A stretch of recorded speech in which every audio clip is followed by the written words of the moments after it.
name's Debbie. I'm from Chicago, and after recently subscribing to your channel, I noticed that you accept story submissions from viewers.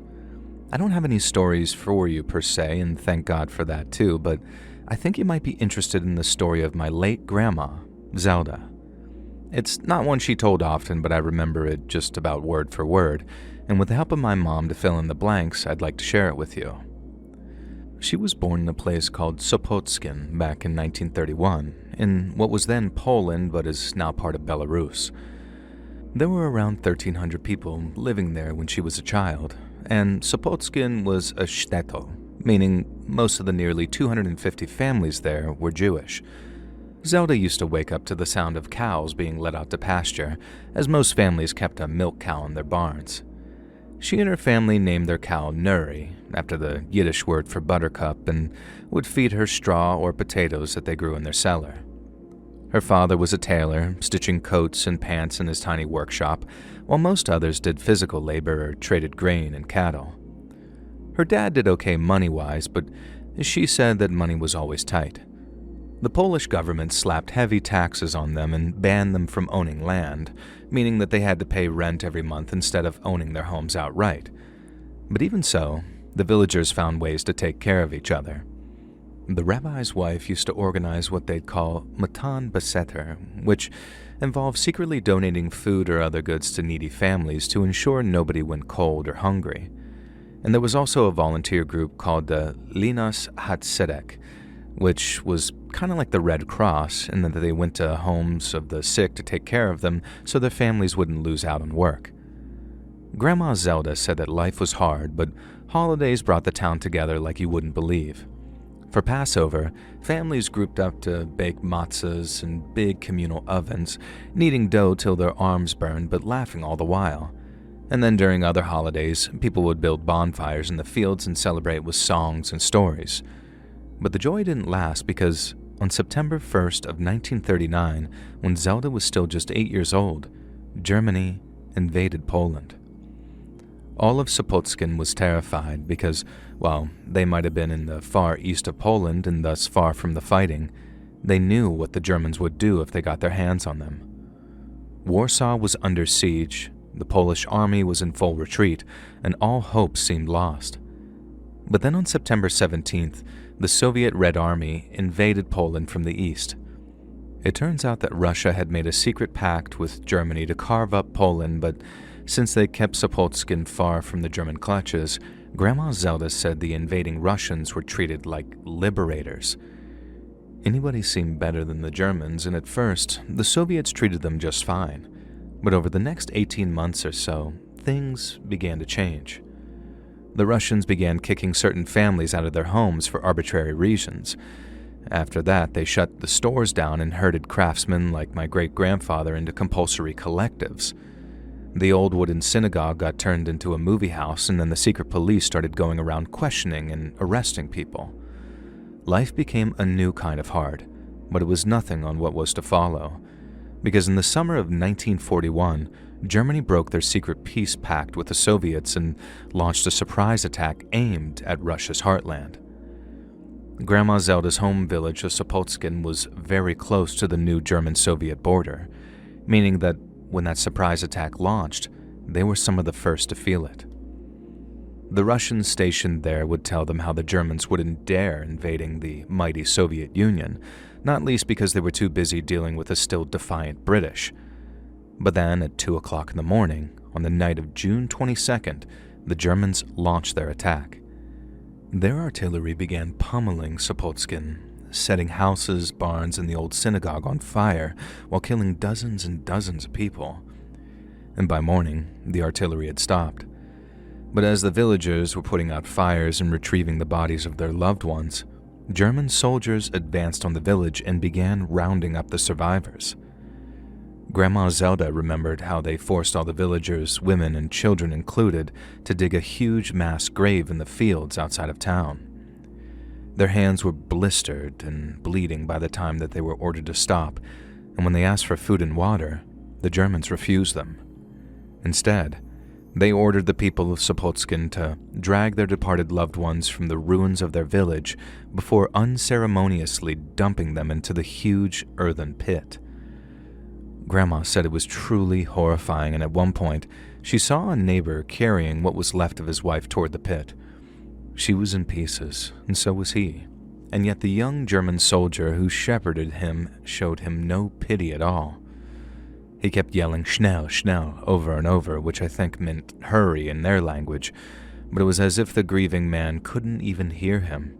He just kept walking towards the pit, carrying his wife's remains, whispering prayers for the dead under his breath.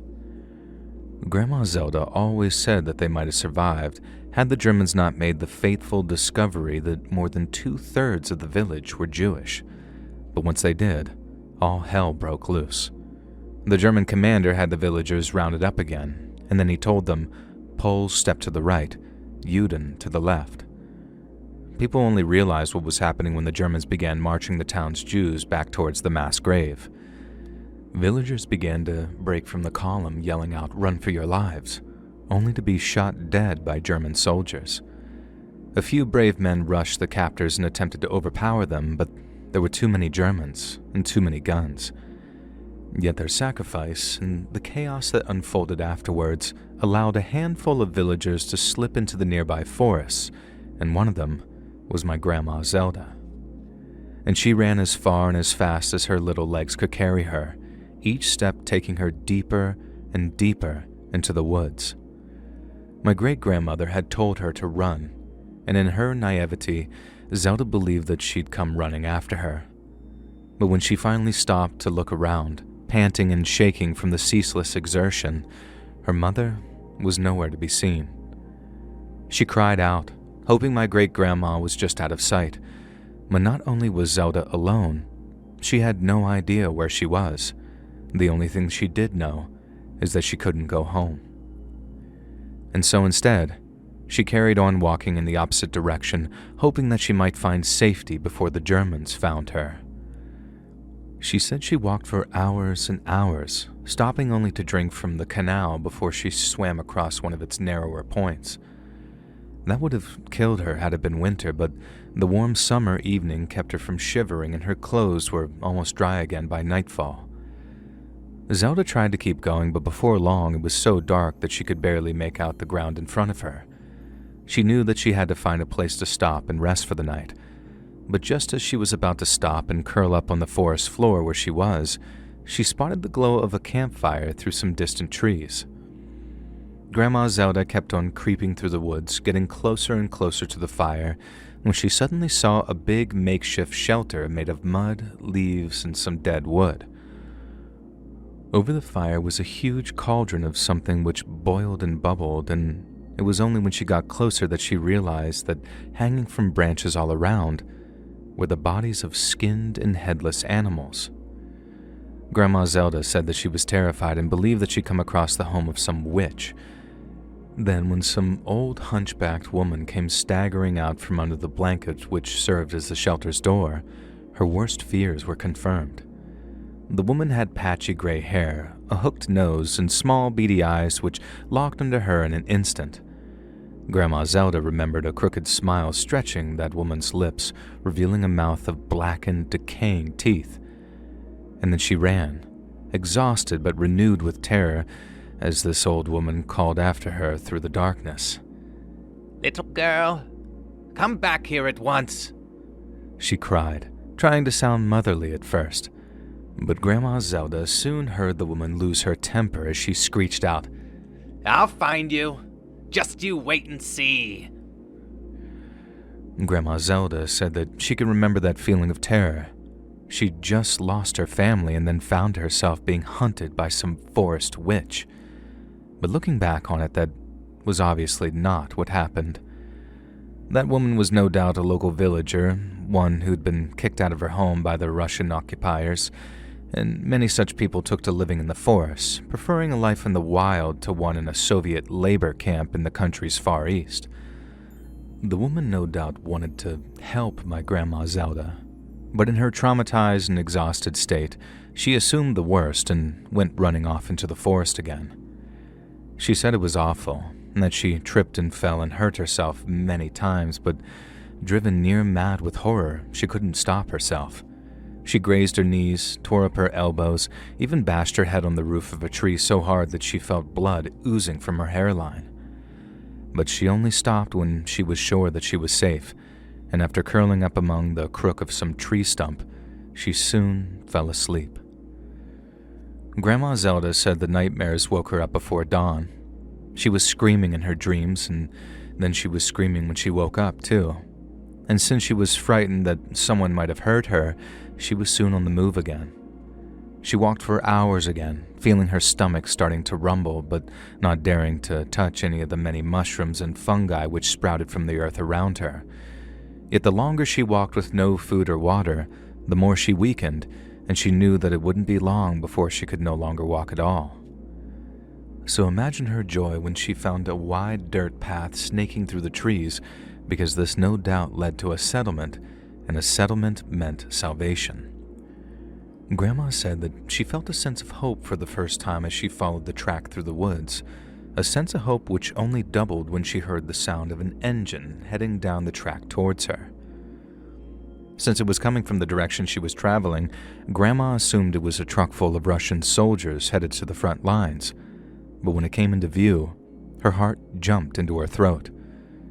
Because it wasn't the green of a Russian military truck. The truck was a distinctly German gray. Grandma Zelda rushed off the track and into the trees, knowing that the truck's driver must have spotted her. She could run and risk being shot by any soldiers in its rear, or she could gamble her life on a hiding place. I'm not sure how she managed to hold her nerve and select a suitable hiding place in what must have been mere seconds of deliberation, but that's what she did, and by some stroke of luck, she found a hollowed-out log large enough to hide herself in. Zelda crawled inside. The interior was wet with slime and wriggling with bugs, and they skidded across her skin, nestling in her hair, but she had to stay quiet and didn't move. She said it was only moments later that she heard the truck come to a stop. Its engine cut off, and then a voice cut through the silence, yelling something sharp and short in German. Grandma then heard soldiers piling out of the back, then, after another yell, she heard their footsteps getting louder and louder and louder. They were searching for her, and she said one of them was no further than 15 feet away at one point, when a shrill and sudden shriek grabbed their attention. The girl had a distinctly local dialect, not Yiddish or Polish, but Belarusian, and she was yelling out things like, "Haven't you got enough? Leave her alone. You Germans are animals, nothing but animals."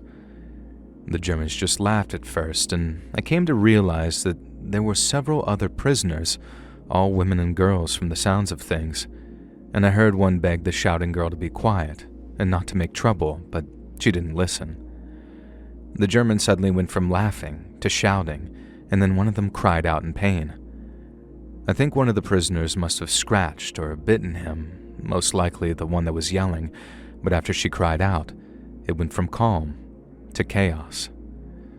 She thinks the girl who hurt the German soldiers tried to escape from the back of the truck because Grandma Zelda heard much faster footsteps moving away from them as the soldiers rushed to control their captives. She said that there was a lot of yelling and screaming, and that for every angry male German voice, there was a Russian or Polish one, much higher in lilt, that sounded scared to death. Something terrible was happening, but Grandma could see none of it, and then suddenly, there was a gunshot, so loud that it made her jump.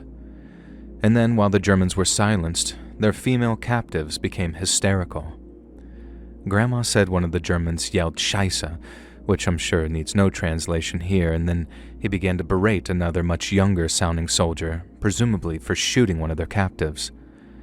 Grandma said that she'd assumed that they'd resume their search, but instead, their commander ordered them back into the truck, and they kept on down the track until Grandma could no longer hear them. Only when a deep and terrible silence had returned to the forest did Grandma emerge from her filthy, grimy hiding place. She made her way back to the track, creeping through the trees until it came into view, and when it did, she saw the body of a young woman lying dead in the dirt. She was face up, staring up at the sky with these wide, terrified eyes like she'd been frightened to death. Grandma Zelda said that she'd stopped and stared for a moment, overcome by the horror and senselessness of it all. And then she turned and kept on walking. And she only took a few steps along the open track before she decided it was a bad idea. If one German truck had been driving along, why not another? And so she skipped back into the trees again, into the deep, dark woods where she could hide. She hoped that by wandering through the woods, she might find the villages of Kadish or Kaleidi, but the woods outside of Sopotskin are vast, and she once again found herself walking miles and miles without so much of a trace of civilization. She walked and walked, feeling herself becoming more and more parched and hungry, until finally she began to feel sick and lighthearted. She staggered along, wondering how much longer she'd be able to continue, until suddenly she heard the sound of something shrill creeping through the trees. It was music, a violin to be specific, and then after hunting down its source, she found a small Russian encampment along with a wounded soldier sitting on an ammunition tin. She stopped, leaning against a tree, and watched him make that violin sing a sad, old Russian song. And then once he was done, he looked around and saw her, but she did not startle him. Grandma didn't speak Russian, only Yiddish and a little Polish, but she could understand enough to know that the man was inviting her to come and have a seat. He gave her water and some bread, and then as she ate, Grandma noticed the bloody bandages around his abdomen and how pale and gaunt the man looked. When he talked, she barely understood a word of what he said, but it was clear that he was dying and that in his final hours, he only wished to play his violin. When my Zelda was finished eating, the man pointed off into the trees. Grandma understood soldiers, bread, and water, and that's all she needed to hear. When Grandma Zelda thanked the wounded soldier, he smiled, and then as she walked away, he began playing the same sorrowful tune that she'd heard on her approach, and then she walked and walked till she could hear it no more. Grandma Zelda said that by that point, her feet and legs were aching from what felt like endless walking and running. But having eaten and drunk her fill and knowing her salvation lay on the other side of the forest, she found both the strength and will to keep going.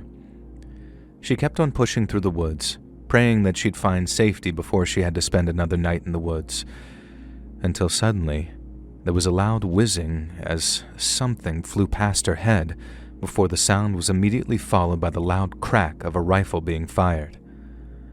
Grandma Zelda said that she darted behind a tree, convinced that she'd run into a German patrol. And then when another bullet struck the tree that she was hiding behind so hard that it made the whole thing shake, she started to scream. Zelda said that she unleashed all of her pain and grief and terror and exhaustion with those screams. There were no words, just wild shrieks as yet more bullets struck the tree that she was hiding behind. Then suddenly, the firing stopped. Grandma said that in the moments that followed, she believed that she'd be overcome by German soldiers. They'd swarm her, beat her, and she didn't know this at the time, but she'd be lucky if she was merely killed, as the fate that awaited her in a German slave labor camp would be 1,000 times worse than simply a quick death. But no sooner had the shooting stopped, she heard a voice yelling out, "It's just a girl. It's just a little girl." A man was yelling in Polish, chastising another for shooting at her. And then the next thing, the voice is calling out to her, telling her to come out, that they're friendly, and they wanted to take care of her. Grandma said that she believed it was a trick, and could only bring herself to peek around the tree that she was hiding behind. But there, walking towards her through the trees, were a group of Polish and Belarusian partisans, civilian fighters wearing civilian clothes. By nightfall, Grandma Zelda was in a mixed encampment of partisans and Soviet soldiers.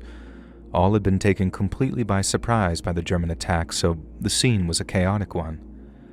But once again, she was thankfully given food and water by the soldiers before accompanying various groups of Russian soldiers as they retreated back to Moscow to mount a final valiant defense on their nation's capital. There, she lived in a home for orphaned children, and it was there that she heard of the war's progression. Everybody seemed to think that they were doomed when she first arrived, yet slowly but surely fortunes were reversed. First, the Germans failed to complete their pincer movement, by which they intended to encircle Moscow, and after that, the Russian counterattack started and each one seemed to be a resounding success. The first real celebration came when it was announced that the Germans had officially been driven out of Russian territory, and then the next big celebration came when the first Soviet soldiers stepped foot on sovereign German territory. The war they started had returned to their homeland, something which brought the entire world a great amount of joy. Yet that joy paled in comparison to which was felt when the greatest news of the 20th century hit the airwaves. The leader of Germany and commander-in-chief of their great and powerful armed forces was dead. You know his name. No one really believed it at first, as it was very hard to distinguish between real news and that which was merely propaganda. People had to wait to have headlines confirmed by friends or relatives who'd seen evidence of such things with their own eyes. Obviously, the Allies were unable to recover the remains of their leader, and to this day, this gives rise to theories that he really didn't die and somehow escaped. Some celebrated the news, and others took it with a grain of salt, but not a single person could contain their jubilation when news came that the Germans had surrendered. The Russians kept much of the territory that they had taken from the Germans, including the eastern portion of Berlin, and then in 1949, when she was still just 18, my grandma Zelda was sent from Moscow to Poland as part of a work program. And there she met an American journalist of Polish origin, and the two conversed in Polish as they worked on and documented the rebuilding of Warsaw. They fell in love, got married, and Zelda moved to America with him once his assignment was over. She later found out that she'd been declared a traitor by the Soviets, as technically she abandoned her post before her work assignment was finished. But Grandma didn't care. She had no intention of ever returning to Europe, even when the wall fell and the Soviet Union collapsed under the weight of its own bureaucracy. She said the memories were all too powerful and that the traveling through the continent would be like traveling through a giant cemetery in which she had no idea where her family was buried, or if they were even buried at all. She knew where the mass grave was. She could never forget. But as they began to lose the war, the Germans often dug up the mass graves containing the bodies of those they'd slaughtered and burned them in a giant pile to conceal evidence of their crimes. There would be no guarantee my ancestors' bodies would even still be there, and even so, it didn't matter. Grandma Zelda carried her memories of them in her heart from place to place, and they were only extinguished on the day she died. In that way, her heart became a cemetery all of its own, a living, beating memorial to the loved ones she'd lost. A part of preserving that memory was passing on the story, first to her daughter, and then to me. So here's to you, Grandma Zelda, and your incredible story of resilience and survival. You may well have a grave here in America, but just as you did, I'll carry all my happy memories of you in my heart, where they can never be dug up, burned, or erased.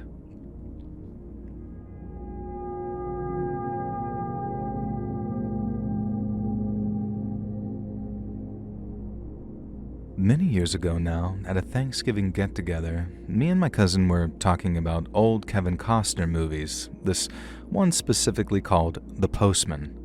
Now, for those who haven't seen it, it's pretty simple. Society goes to crap, anarchy reigns, but then Kevin Costner rekindles civilization by restarting the Federal Post Service. As me and my cousin were watching it, we started discussing how unrealistic it all seemed. But what we didn't know was that our old great-uncle had woken up from his nap and was actually listening to our conversation. Now, I think I said something about movies lacking authenticity and not being, believable, and then kind of jumped as our great-uncle Joe piped up and said, "There are much stranger stories than that have never been put to film. I'll tell you that for nothing." Now, me and my cousin asked, "Like what, Uncle Joe?" To which he replied, "What about a story about a town called Story, and the Wolfman living out near Murder Creek?" My cousin and I waved him off, saying that there was no such story about a town called Story and no such place called Murder Creek. But Uncle Joe swore blind that it was true, and he even said that he met the Wolfman, and that he was covered in hair and had these big yellow eyes, and that he was as real as you or me. When me and my cousin responded, "Swear on the Bible, Uncle Joe?" he told us he'd swear on anything we wanted him to, and then in exchange of grabbing him another beer from the fridge, this is the story he told us. Our Uncle Joe was born in a little Arkansas town called Mount Ida back in 1921. It was the largest town in Montgomery County, but there were only a couple of hundred people living there at the time that the story actually took place. The rest were spread out among little hamlets named things like Malden, Gibbs, Washita, and Story. Now back then, Story was nothing more than a couple of houses and a site that they'd marked out to build a Baptist church. But just like today, it's almost entirely surrounded by dense pine woods as it resides on the western edges of the Washita National Forest. Uncle Joe went to high school with a girl who lived up in Story named Emily Bandy. She was a pretty young lady with light blonde hair and big blue eyes, and all the boys at school had a crush on her. But then one day in 1935, a 14-year-old Emily walked off into the woods to find a toy arrow her little brother had lost, but she didn't walk out again. She was found a few hours later by her distraught father and uncle, and what they saw horrified them. Emily Bandy had been beaten to a pulp and stripped of her clothes, and when they found her, she was clinging to life. A doctor was summoned who arrived at the Bandy residence as quickly as he could, and then after stemming the girl's internal bleeding and administering a cutting-edge treatment known as a blood transfusion at the time, Emily's father was told the girl might just live. Thankfully, Emily Bandy did end up surviving her ordeal, but was unable to describe her attacker until she was properly rested. And yet when she did, the blood of those who heard her description ran cold. Because according to young Emily, the thing that attacked her was no man, but a monster. Emily said she'd been walking through the woods, eyes on the ground in search of her brother's toy arrow. He'd been crying about losing it for almost an hour, so rather than listen to him wailing on about it for any longer, she took it upon herself to find it for him. And yet as she walked through the pines, determined to stop her brother's crying, something jumped out from behind a tree and struck her so hard in the side of the head that she blacked out for a moment. She woke up on the ground with something on top of her, something which appeared to sport jet black hair all over its body. It drooled as it let out a guttural growl, savaging her on the forest floor. And then as she tried to resist, it began striking her again. The next thing she remembered, it howled before it rolled away from her and found its feet. She thought the ordeal was over and that the creature believed that she was dead, until suddenly it lunged at her and began hitting her around the head and neck until she blacked out again. She later said that she believed that she was in heaven when her father and uncle first woke her up, and then when she realized she was not, the pain was so great that all she wanted to do was die. But then once she recovered, the only thing which frightened her more than that thought was the image of that monster writhing and howling on top of her. One of the men in attendance when Emily described her attacker was the county sheriff, and he soon organized a search of the woods around Story, a search which included not only deputies, but also a whole bunch of volunteers armed with shotguns and rifles. But on account of just how nervous and twitchy everyone was, it took just about all the deputies' organizational skills just to keep the volunteers from shooting one another. Needless to say, the hunt for Emily Bandy's attacker was unsuccessful, and the same could be said for the second hunt, which was mounted that very next day. But in the early morning hours of the third day, a deputy named Adams got up before dawn, put on his uniform and a blaze orange hunting cap, and then went walking off into the woods with a rifle slung over his shoulder. According to my great-uncle Joe, Deputy Adams was half Choctaw on his father's side, and that his daddy had taught him all kinds of hunting and tracking skills as a boy. The county sheriff hadn't wanted to let him off the leash, as it were, on account of all the volunteers. But on that third day, and tired of a bunch of clumsy but well-meaning hunters slowing him down, Deputy Adams walked off into the woods to bag himself a monster. He started right back at the place the attack happened, and then from there, He wandered deeper and deeper into the woods until he reached a stream out near a hill they call Calibiot Mountain. It was just after dawn had broken, so there was a soft blue light breaking through the trees, and then as Deputy Adams was walking by the river's edge, smack bang in the middle of nowhere, he looked up to see something which stopped him in his tracks. Downstream from him by maybe 50 to 60 yards, a man was kneeling by the water's edge and drinking from the stream. Only, it couldn't have been a man. The thing was dressed in what looked like rags and was covered in that same thick, dark hair that Emily Bandy had described. Dark fur covered its exposed arms and shoulders and ran all the way down to his legs before stopping at filthy black pads on the soles of its feet. Adams stared in disbelief at this creature. As unaware of his presence, it continued to drink. Then finally, Adams suddenly snapped out of his stupor and brought his rifle to his shoulder. Yet after hearing the distinct chambering of a round of Adams' rifle, the creature looked up, saw him, and then bolted off into the trees on two legs at speeds that seemed impossibly fast. Adams later said that he was too shaken to even attempt to shoot. Not just because of how shaken he was, but because whatever that thing was, it needed to be brought in alive. Even as far back as the 30s, people believed in Sasquatches and mountain men. Deputy Adams was a practical man and didn't believe that there was a single animal out there that he hadn't seen during one of his hunts in the woods. So imagine his shock and surprise when he saw what he believed was some kind of missing link right there before his eyes. He told the county sheriff what he saw the moment he got back to Mount Ida, and when he did, the sheriff went about organizing a third search to be conducted that very next day. Only, instead of combing the woods through the morning and the afternoon, the deputies and just a handful of the best hunters would set up hides near bodies of water, where they would watch and wait for any sign of this strange creature. Unfortunately, the attempt to catch it unawares again was unsuccessful, but that just made it clear that they were dealing with a highly intelligent and therefore highly dangerous predator. But Deputy Adams wasn't ready to give up yet.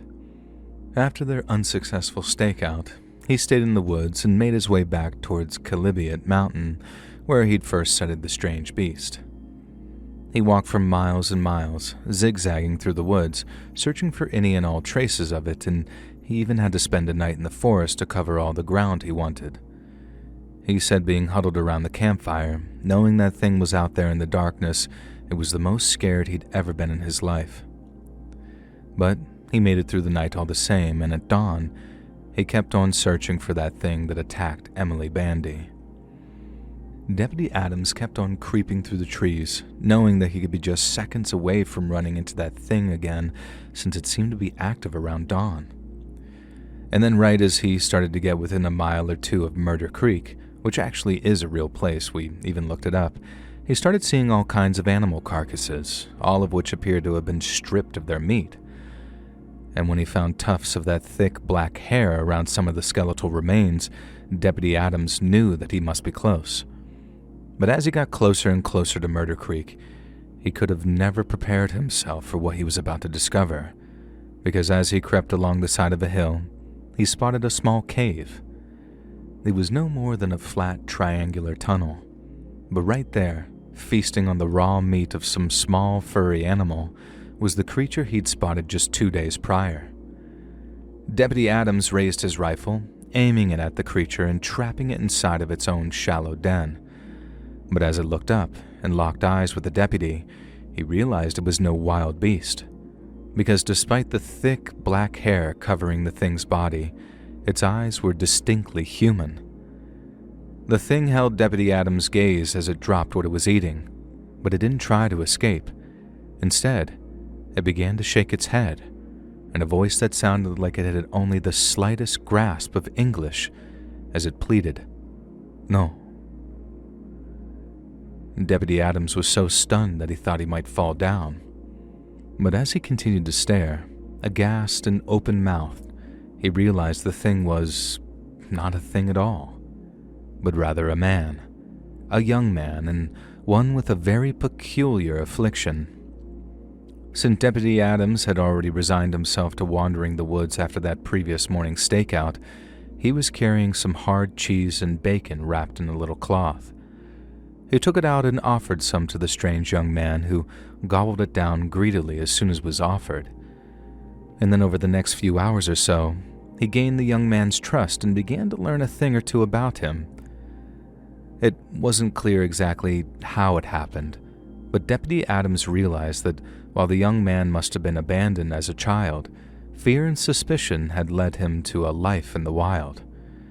He spent his formative years in the small town of Washita back in Montgomery County, but whenever people saw him, they got scared, and when they got scared, they got violent. The man had become all too accustomed to fleeing at the sight of them, and even when Deputy Adams felt he'd earned his trust, the young man would still flinch whenever he spoke too loud or moved too fast. As night drew in, Deputy Adams made a campfire just a few feet away from the young man's den.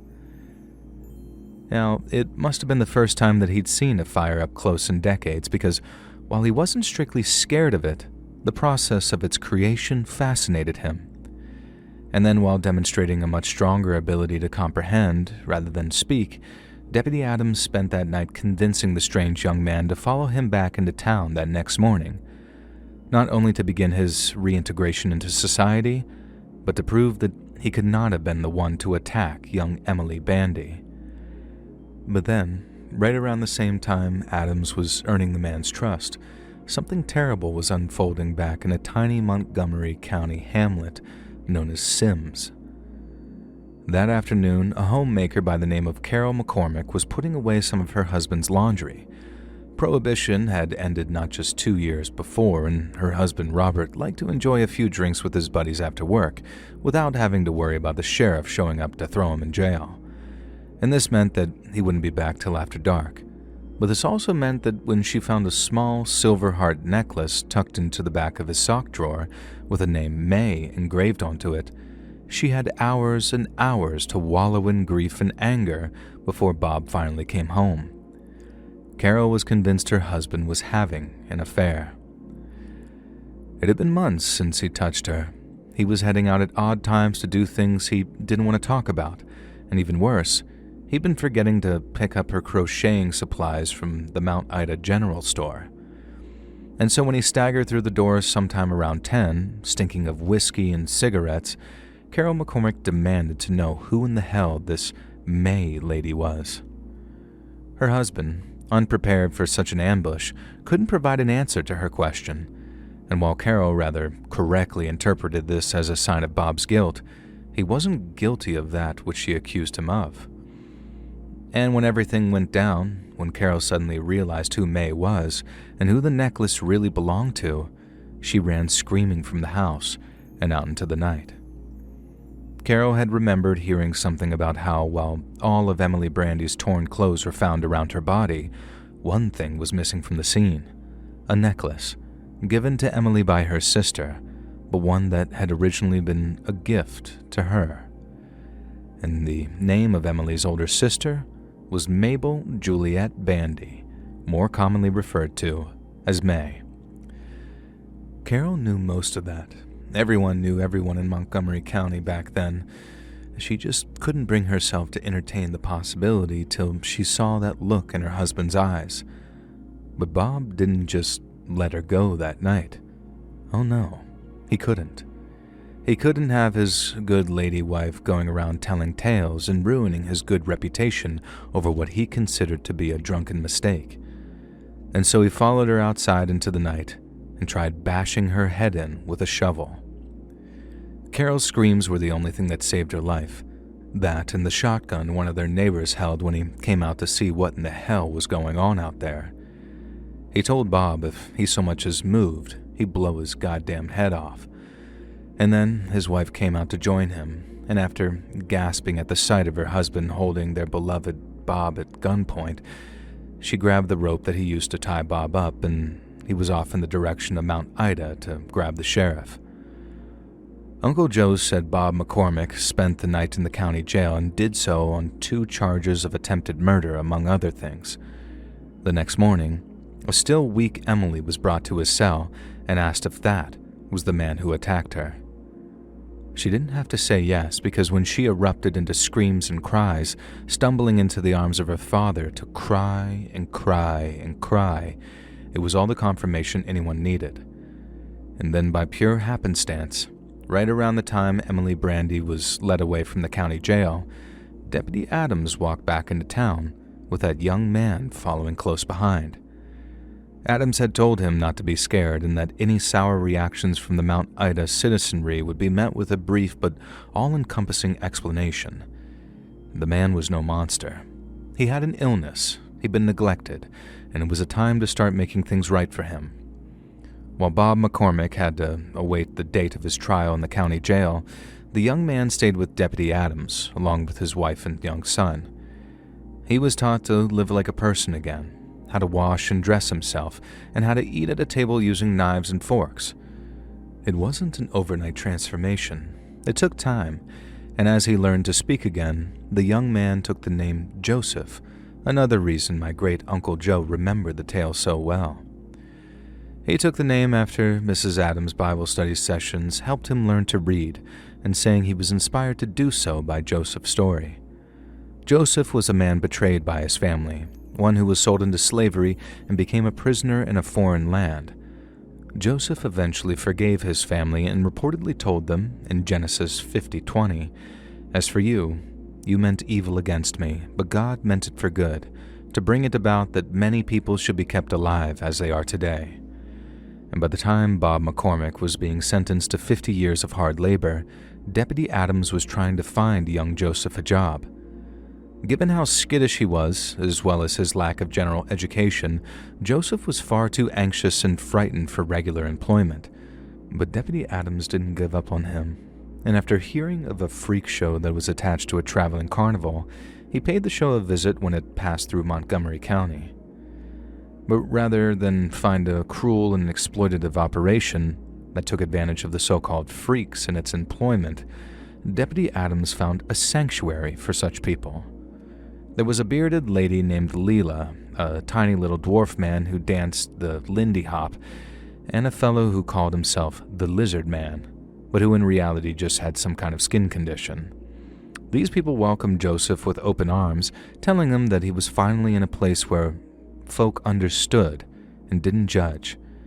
And then, since he was born and raised in Washita, a little town just down the road from Story, young Joseph's stage name had just about been decided for him. For backstage, he'd be Joseph, their compatriot and co-worker, but to the audience, he'd be the weird and wonderful Washita Wolfman, and they'd be charged money for the honor of seeing and talking to him. Word has it that Deputy Adams cried a few silent tears on the day that the carnival left town, not out of sadness, but because of the way Joseph had thanked him for saving his life. And then after that, the story of Emily Bandy, Deputy Adams, and the Washita Wolfman passed on into legend and became a tale passed down from one generation to another.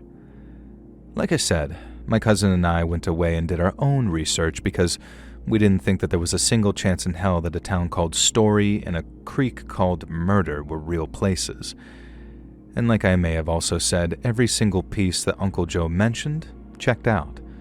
And so to me, the story of the Washita Wolfman is all the proof I needed that sometimes the truth is far, far stranger than fiction could ever be.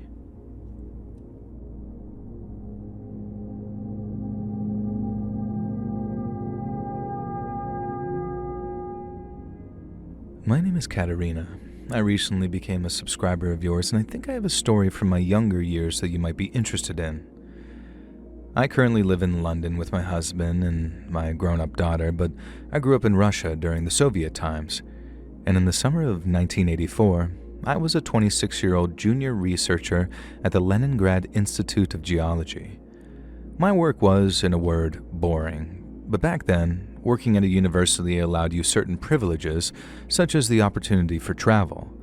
So when I was offered a spot on a research trip set to Siberia, I jumped at the chance. Myself and a team of 7 other researchers flew from Moscow to Omsk, then to Krasnoyarsk. Then from there, a much smaller plane would fly us out to a town on the banks of the Yenisei River named Zotino, where we'd study nearby coal deposits. The plane was an old Antonov, the smaller propeller-driven kind that smelled of oil and was horribly uncomfortable to sit in. We sat on the metal benches, holding our sample bags on our laps, shouting to be heard over the plane's rattling. But then, around 2 hours into the flight, the engines start coughing.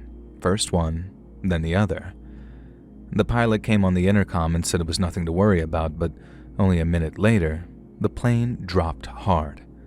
People screamed, and I remember gripping the metal bunch so hard that the edge bit into my fingers. The sound of rushing air got louder and louder until it sounded like it was screaming. 3 branches came rushing up at us through the windows before a sudden impact threw all of us forward. The glass smashed and metal groaned, and then the next thing I remember, I was waking up in the wreck to this horrible silence hanging in the air. My head hurt, and my knee was in agony, but I could just about stand. The pilot and co-pilot were still in their seats, but they hadn't made it. The rest of us were alive, but in bad shape. Yuri had a broken leg.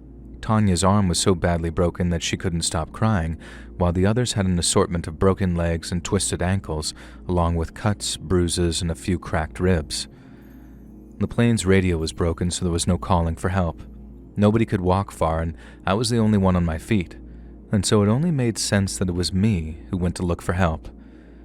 We had some supplies that survived the crash. It was little more than 2 plastic bottles of water from the cockpit and 3 small bags of peanuts that the steward had handed out before takeoff. I knew I could make them all last quite a while, but we were in one of the largest uninterrupted forests in the world.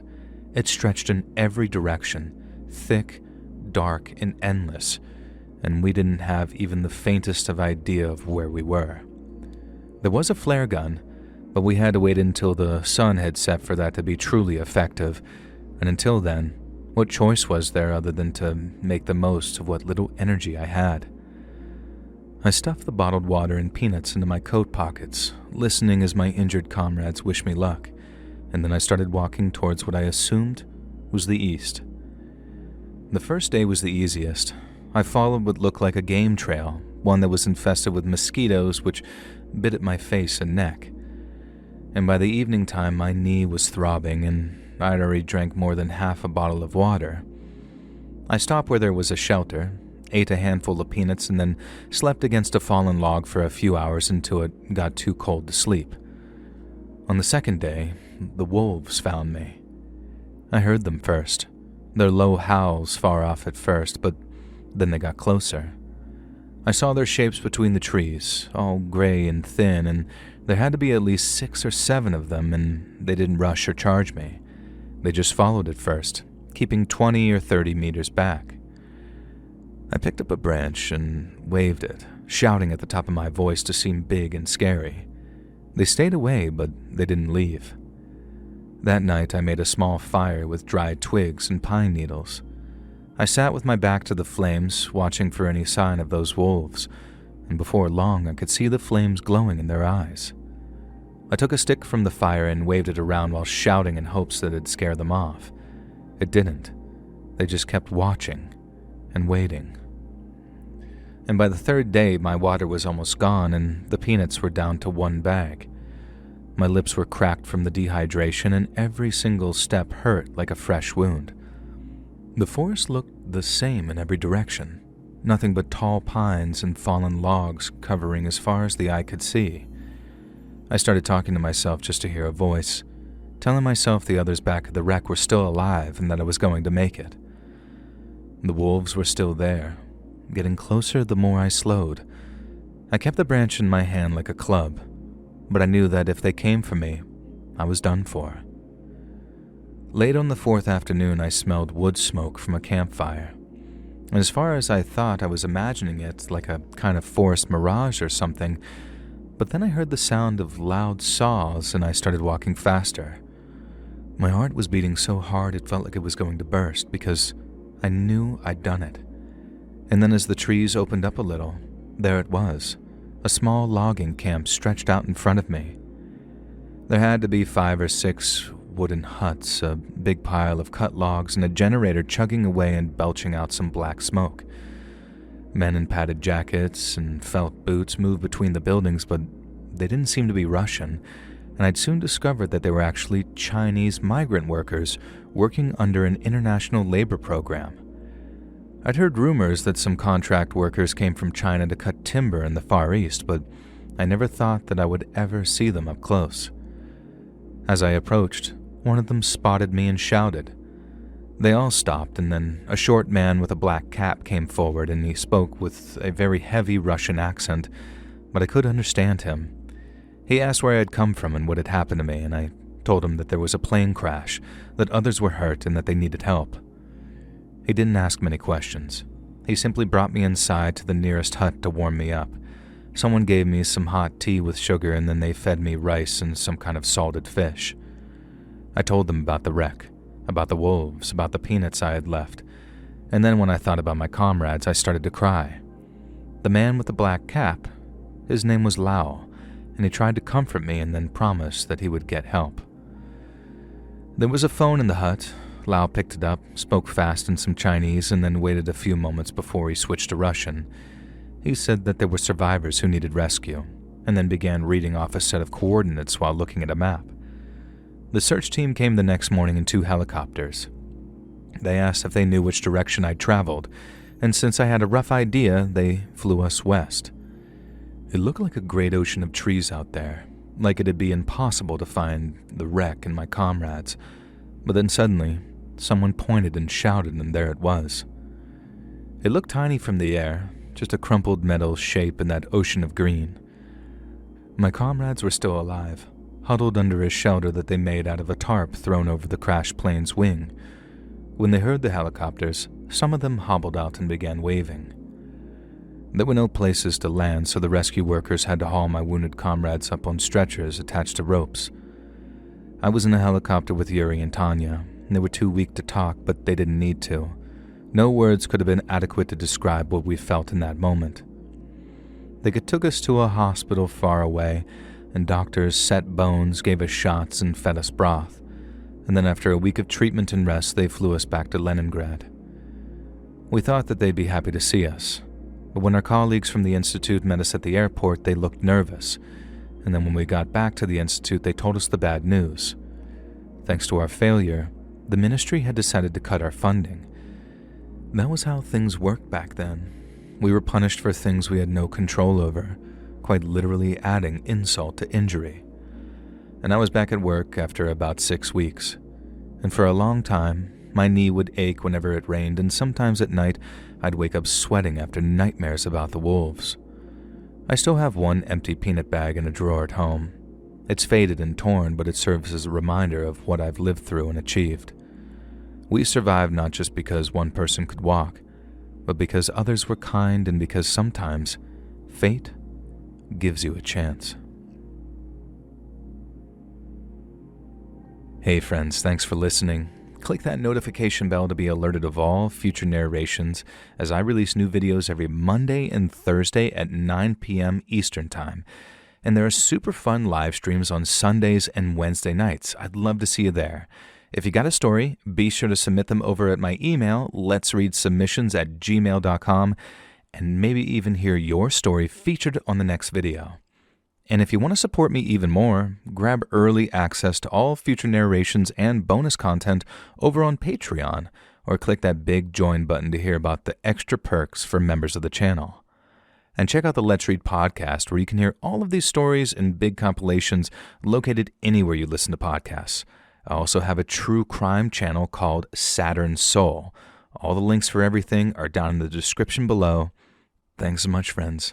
And remember, bing bong bong, bing bing bing bong. Hey Joel, here's my movie hot take. Maggie is Arnold Schwarzenegger's best acting movie. Maggie? I don't remember Maggie.